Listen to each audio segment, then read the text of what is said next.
Hi everyone, welcome to a brief overview video for your Chapter 4 guidebook. So Chapter 4 is all about implementation. Here in this overview video, I'm just going to give you kind of this bird's eye view and some talking points about how to use this guidebook.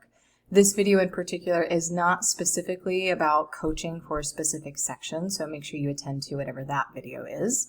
But here I'm just going to give you a broad overview. So you've used guidebooks before. Some of this might be familiar. On the first page, you're going to see a brief introduction to Chapter 4.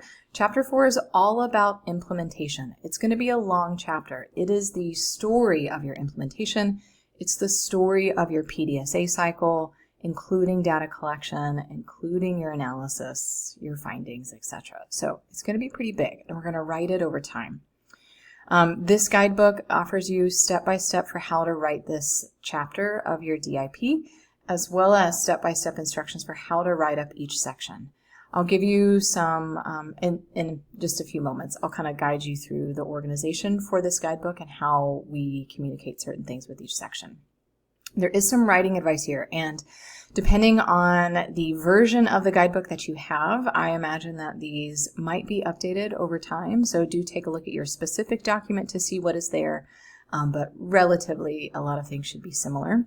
You want to make sure that you're attending to really good paragraph structure, so a really helpful resource for that comes from Kennesaw State's Writing Center, their meal plan. Organizing paragraphs with a meal plan and outlining in reverse. That can actually be really helpful once you're drafting to check to make sure whether or not your paragraphs are organized well, whether or not you have multiple main ideas, the sense of reverse outlining. But meal plan is really helpful. This idea that you have a main topic sentence, you follow that with evidence and analysis, these kind of additional details, and then you have a linking sentiment at the end of your paragraph. So make sure that you attend to that. We also have access to, by way of Dr. Kimberly Becker, who has been our EDD writing consultant, at least at the time of recording this video, we have a free ChatGPT academic coherence coach. This is a way that you can engage with AI to have AI help evaluate some of your paragraphs and paragraph structure and get some coaching. Like this AI is going to coach you on how to write up that paragraph better so it has some more academic coherence. It's not going to write anything for you. Actually, it won't do that. Even if you can look at the sample conversation for how that tool might support you, even if you asked it to write for you, it'll tell you, I can't do that. So this is a really helpful way for you to check and revise some of your writing. Please use it. This is I cannot stress enough that the more evolved and polished your writing can be with your first submission of your Chapter 4, probably the less back and forth with feedback and revisions you'll do with your dissertation chair. Now, just because an academic coherence coach, ChatGPT AI, tells you the paragraph is good doesn't mean that your chair might not also ask for additional detail or still ask for some revisions. But the likelihood that let's say myself as a chair, that I can understand what it is that you're trying to say and what it is that you're trying to communicate in an organized way and it has some flow to it, the better. And that's going to save you so much time. So please use this prior to submitting your your sections of Chapter 4 for review. Kennesaw State also has some really helpful tools for editing and revising. They have some editing tips and some proofreading tips. You should be editing and revising your work. Your dissertation chair is not your copy editor. We are not here to tell you where comma should be. We try to give you some coaching on paragraph organization, just idea organization, but we hope that you are also engaging in some other tools to write coherently and to write in essentially this way where you can communicate your ideas really clearly. So you should never be submitting your very first draft. I write terrible first drafts, and I've been writing for a while, and still my first drafts are terrible. I know that, and so then I also add and buffer in time to make sure that I have time to come back and edit and revise before I then submit my first draft, right? So hopefully your first draft still has some editing and revising. So all of these links should work. If for some reason some of these links don't work, these links do not work, please let your chair know. Now, this guidebook is written in such a way that it mimics your Chapter 4 template. meaning that starting out, you have essentially an introduction to your chapter, followed by, I think the next section, if I scroll down, sorry, that's a little dizzying, is participants. That's the first like next level 1 heading in your chapter 4, a section about participants. Now, we will not be writing this chapter from top to bottom.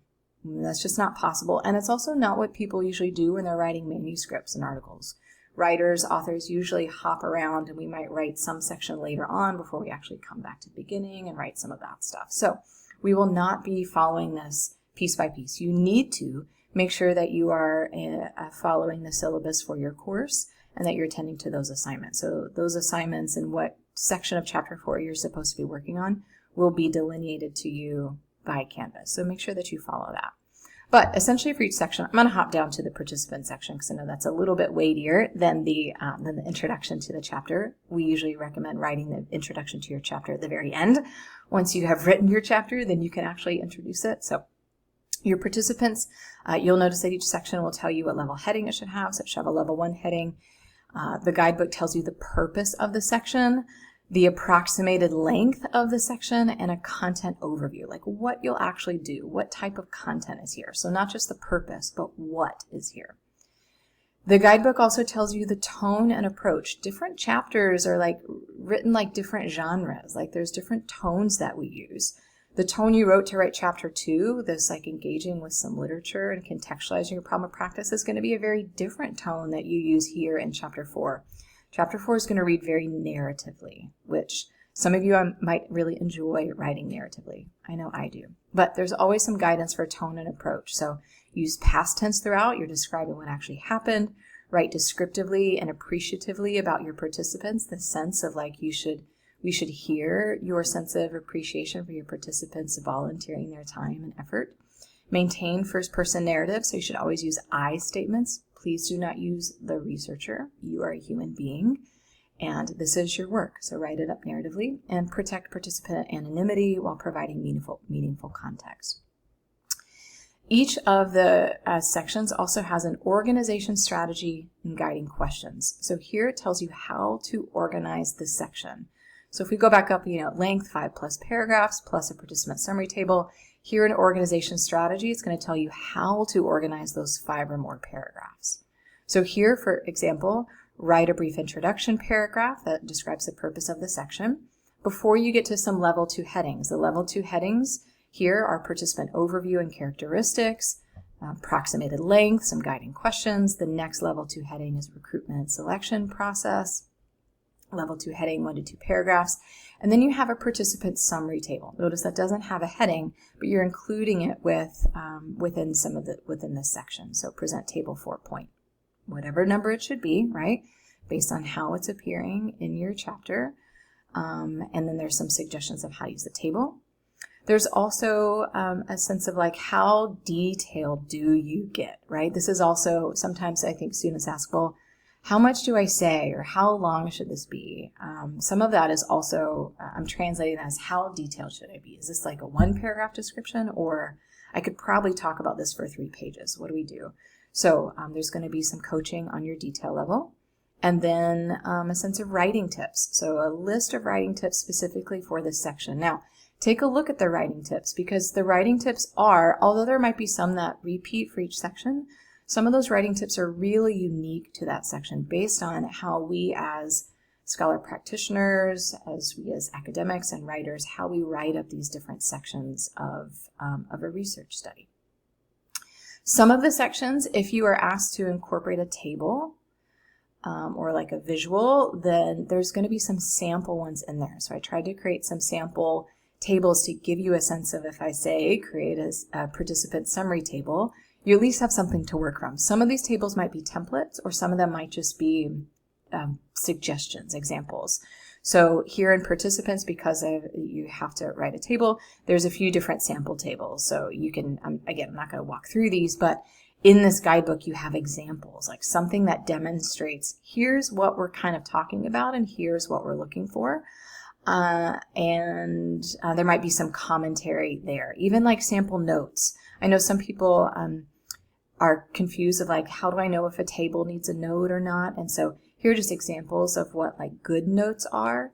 There's a difference between like writing up things about the table and the body of your work versus adding a little note, adding a little like footnote to your, if you want to think of it that way, to your table.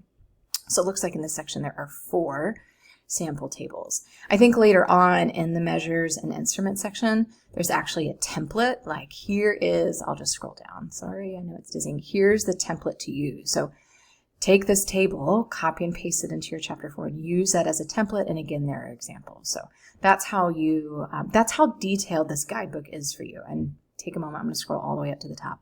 Oop.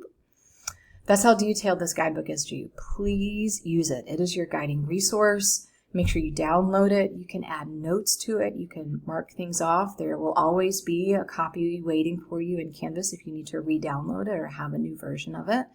But try to keep it really close by. If your chair sees a section that really delineates from the guidebook, that's like a red flag. That's like not following instructions. So if a section says, develop 4 paragraphs in this order, and you submit a submission that has 1 or 2 paragraphs, that's not following the guidebook. And essentially that's wasting some of the feedback time that your professor, your chair could be giving you for some really quality feedback to help shape your writing, to help shape the communication of your ideas, to help you reflect and understand a little bit more, to help challenge you. Like this is challenging work. It's also very vulnerable work. You're writing up elements of your implementation. And so please follow the guidebook. It is there for you for a reason, and hopefully it provides all of the scaffolding and all of the structure that you need to write up your chapter 4. So in each assignment, you will find maybe some specific videos about specific sections. Again, this is just an overview to give you this bird's eye zoomed out view of how to use this guidebook. There will be specific coaching tips and talking points within each section of chapter 4 that you'll find some specific videos about. I'll dive into participant section. There'll be another video where I dive deeper into the measures and instrument section and the different phases of your work, or the different phases of your PDSA cycle. So make sure you take a look at those videos too.